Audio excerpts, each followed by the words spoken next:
우리의 이슈가 뉴스를 바꿉니다. 세상을 깨우는 황보선의 출발 새 아침. 네, 보궐선거 이제 일주일하고 이틀 남았습니다. 자, 선거운동 지난 25일 시작됐고요. 유세 열기 주말에도 매우 뜨거웠습니다. 자, 이런 가운데 여야 후보들 서로 난타전 벌이고 있습니다. 각종 의혹 놓고요. 자, 문재인 대통령의 복심으로 불리고 또 박영선 서울시장 후보와 각별한 사이죠. 지역구 구로구를 물려받아서 그런 면도 있을 거고요. 자, 현재 박 후보를 앞에서 뒤에서 측면에서 지원하는 윤건영 더불어민주당 의원 만나보겠습니다. 윤 의원님 안녕하십니까? 네, 안녕하세요. 윤건영입니다. 네, 자, 첫 주말 유세 벌였는데 혹시 현장 같이 가보셨습니까? 네, 그렇습니다. 예. 자, 근데 어땠습니까? 분위기가 좀 분위기가 나쁘지 않았고요. 예. 네, 좋았습니다. 비도 오고 그랬는데 괜찮았습니까? 네, 네. 예. 근데 정청래 의원이 또 확진자 접촉해서 유세 차질은 좀 없었습니까? 아니, 근데 큰 문제는 없었습니다. 사실 저희가 예. 캠프 구성 초기부터 예. 의사 출신 신현영 의원을 책임자로 해서 TF를 구성했었습니다. 그래서 다양한 시나리오를 준비했기 때문에 예. 준비된 매뉴얼대로 대응을 했습니다. 또 의사 출신 또 의원께서 또 네. 전문가로서 이것저것 대비를 하셨군요. 박영선 후보는 검사 대상은 아니죠, 지금? 네, 방역 지침상 의무 검사 대상이 전혀 아니고요. 예. 혹시 모를 만일의 상황을 대비해서 일시적으로 모든 일정을 중단하고 후보라든지 주변 사람들에 대해서 선제적으로 검사를 했습니다. 저희가 다행히 모두 음성이 나왔습니다. 아, 그렇군요. 다행이네요. 자, 오늘 네. TV 토론도 있고 그래서 근데 그러면 유세는 오늘 좀 일정을 조금 지난 주말보다 좀 줄였습니까? 어떻습니까? 아니, 오늘도 성북구에서 거리 유세를 할 예정으로 있습니다. 아, 그렇습니까? 네네. TV 토론 준비해야 될 텐데. 네. 예. 평소 실력이죠, 뭐. 아, 네. 그렇군요. 예, 알겠습니다. 박 후보님의 부동산 공약들 있는데 어떻게 평가하십니까?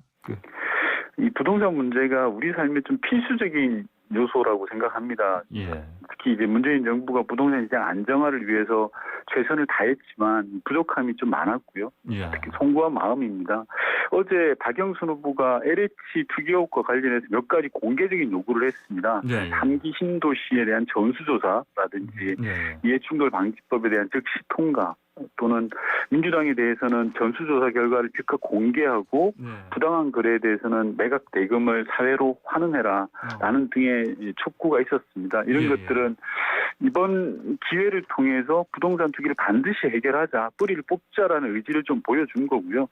한 가지 좀 말씀을 드리면 야당도 협조가 좀 해주셔야 된다고 생각합니다. 이해충돌 방지법 등은 부동산 투기를 잡기 위해서 반드시 필요한 법이거든요. 그런데 지금 국회 상황을 보면 야당이 좀 교묘하게 지연 작전을 펼치고 있다라는 생각이 듭니다. 그래서 말로만 투기 잡자라고 할 게 아니라 행동으로 좀 보여줬으면 하는 그런 바람이 있습니다. 방금 말씀하신 것 중에 이해충돌 방지법이요. 네네. 이게 특히 지금 국회 문턱에 걸려 있는데 이게 왜 이렇게 아직 걸려 있는 걸로 보십니까? 저희가 여러 차례 상임위에서 처리를 하자라고 했는데 상임위 법안 심사 소위라는 게 있습니다. 법안 심사 소위를 통과해야 상임위에서 처리가 되고 본회의에서 됩니다. 이 법안 심사 소위에서 걸려 있습니다. 일종의 지연 작전을 피는 거죠. 왜냐하면 이게 재정법이라 그래서 새롭게 만드는 법이라고 해서 여러 가지 절차를 거쳐야 된다는 게 야당의 주장이고요. 저희 민주당은 이미 그 절차를 다 거쳤다. 이제는 처리하자. 부동산 투기를 잡자. 이런 주장을 하고 있는 겁니다. 왜 시간을 끈다고 보십니까? 아무래도 여러 가지 이유가 있겠지만 이런 것들이 선거의 쟁점이 되는 게 야당은 좀 불리하다라고 생각하는 것 같고요. 그리고 모르겠습니다. 뭘 감추려고 하는지는 저도 잘 모르겠네요. 예. 박영선 후보님의 부동산 공약 이후 한 며칠간 지난 한 일주일 사이에 좀 새로운 것들이 좀 보이는 것 같아요, 보니까. 예를 들면 규제 완화라든지. 네. 특히 오세훈 후보 측에서 층고 이 부분 규제 좀 푸는 거 관련해서 크게 반대하는 목소리 안 내시는 것 같아요, 그러니까. 그리고 민간도 재개발 그 재건축 참여하는 요 톤으로도 말씀하신 것 같고요. 민간 재개발 재건축에 대해서 박영선 후보가 반대하는 게 아닙니다. 얼마든지 문호를 열어두고 있는 겁니다. 다만 민간 재개발 재건축이 어려운 것은 공공의 힘을 통해서 공공 재개발 재건축을 하자라는 겁니다. 이런 부분은 조금 오해가 없었으면 합니다. 알겠습니다. 자, 박영선 후보께서 지난 그 25일 선거운동일 첫 현장 편의점을 갔습니다. 그래서 이제 거기서 밤샘 아르바이트하는 그 청년 만나서 얘기 듣고 청년층에 주력하는 이유 뭐로 가야 되겠습니까? 아무래도 이제 코로나 상황에서 가장 고생하시는 분들이 자영업자, 소상공인, 청년들이라고 생각합니다. 박영선 후보가 여러 정책들을 잘 준비했지만 그중에서도 이분들에 대한 정책들에 많은 신경을 써왔습니다. 솔직히 각별한 수준인데요.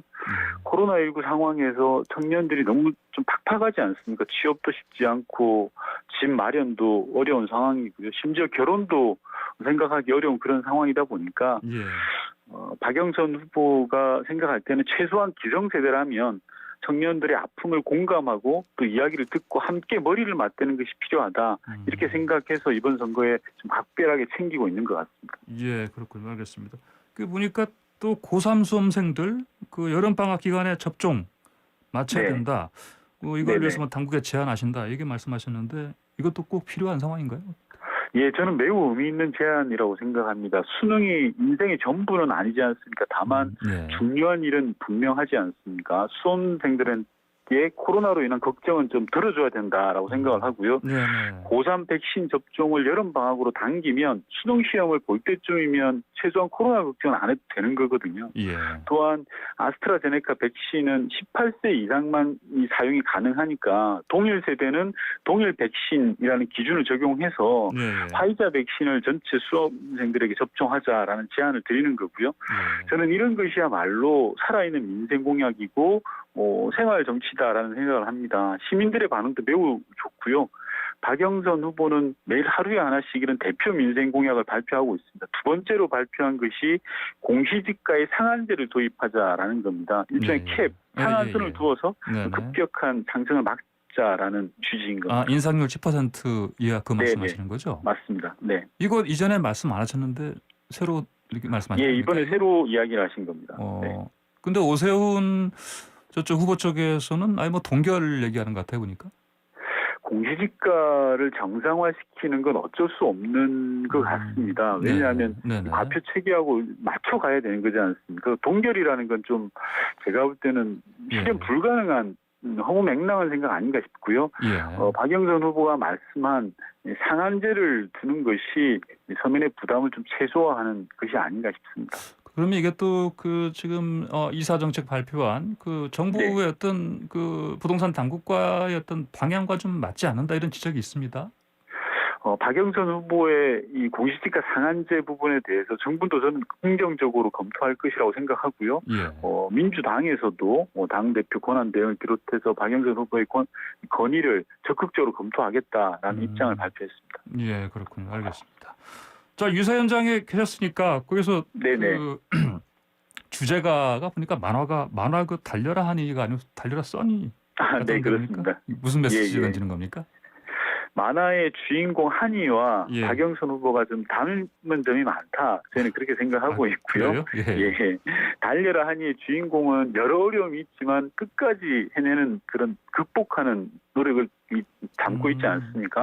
박영선 후보도 악바리 같은 근성이 있고 끈질긴 노력으로 어려운 일도 반드시 해내는 그런 사람입니다. 일본이 두려워했던 K 백신 주사기도 박영선 후보가 중기부 장관 시절에 해냈던 작품이거든요. 그래서 또 한편으로는 코로나를 극복하고 민생을 위해서 끝까지 노력한다는 그런 민주당의 의지를 담아낸 그런 측면도 있습니다. 그러면요, 박 후보께서 저번 주에 저희랑 이제 인터뷰하실 때에도 하루에 따박따박 2%씩 지지를 올리시겠다 말씀하셨는데 이게 현실성 있다고 보십니까? 여론조사와 실제가 달랐던 케이스가 많습니다. 이상하게도 오세훈 후보와 관련된 사례가 많은데요. 2016년 총선만 하더라도요. 오세훈 후보가 여론조사에서 17% 앞섰지만 결과는 13%로 졌습니다. 네. 2010년 서울시장 선거 때도 오세훈 후보가 여론조사로는 20% 앞섰지만 실제로는 0.23% 정도였고요. 오세훈 후보 측에서는 이제 굉장히 강력하게 지금 대응하는 모습입니다. 그러니까 네네. 기본적으로 고소 고발하는 그런 방식으로 지금 대응하는 상황인데 그만큼 자신이 있어서 그런 거 아니겠습니까? 자신 있으면 나와서 이야기를 해야 되는데요. 예. 최근에 오세훈 후보가 이 내곡동 특혜 의혹 분양 사건에 대해서 이야기를 안 하십니다. 입을 닫으셨어요. 오늘 TV 토론을 보시면 알 것 같은데요. 저희는 팩트를 가지고 이야기를 합니다. 그리고 저희가 주장하는 게 아니라 방송에서 지금 문제제기를 하고 있지 않습니까? 언론에서. 예를 들면 측량 현장에서 오세훈 후보를 봤다라는 증언이 복수가 나오고 있지 않습니까? 그래서 이런 부분들에 대해서는 오세훈 후보가 진실된 것들을 말씀해 주셔야 된다 생각합니다.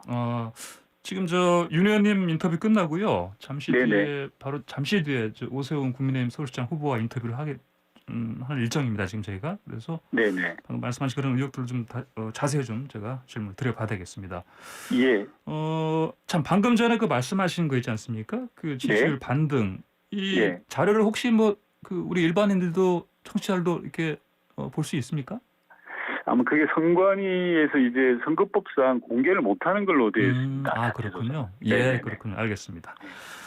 자, 그러면요. 민주당은 지금 일단 조직력 면에서 크게 앞서고 있다. 국민의힘 쪽에. 그런데 사실 조직력으로 어떤 야당 쪽에서 주장하는 정권 심판론 이겨낼 수 있다 이렇게 보십니까? 저는 선거는 조직으로 하는 게 아니라 시민의 마음을 얻어야 된다고 생각합니다. 조직은 아무래도 부차적인 요인인 거라고 생각하고요. 저희는 정책과 대안으로 약속드리고 싶습니다. 진짜 민생시장, 생활시장을 뽑자. 서울시장을 대선을 위한 활용판으로 생각하는 그렇게 이용하는 사람이 아니라 미래를 위한 선택을 하자라는 말씀 드리고 싶고요. 다만 서울시장이 혼자서 서울의 모든 일을 다 할 수는 없습니다. 서울 시내 구청이 25개인데 24곳이 민주당 소속이고 서울시의원이 110명 정도 되는데 100여 명이 민주당 소속입니다.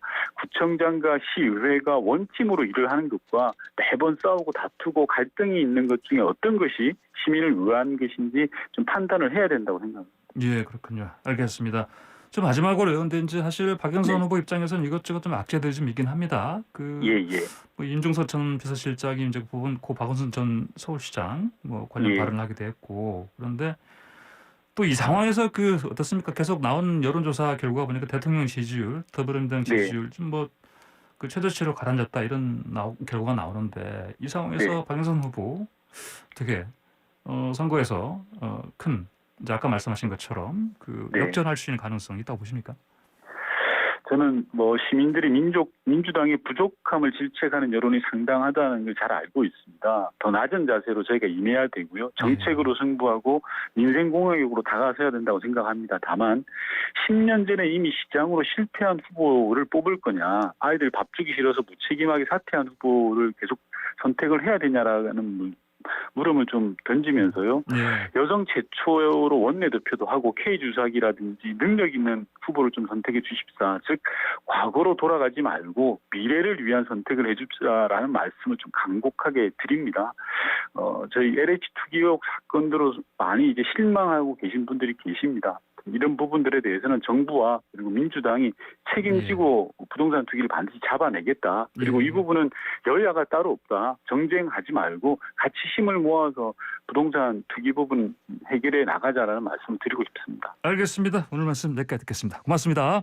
네, 고맙습니다. 지금까지 윤관영 더불어민주당 의원이었습니다.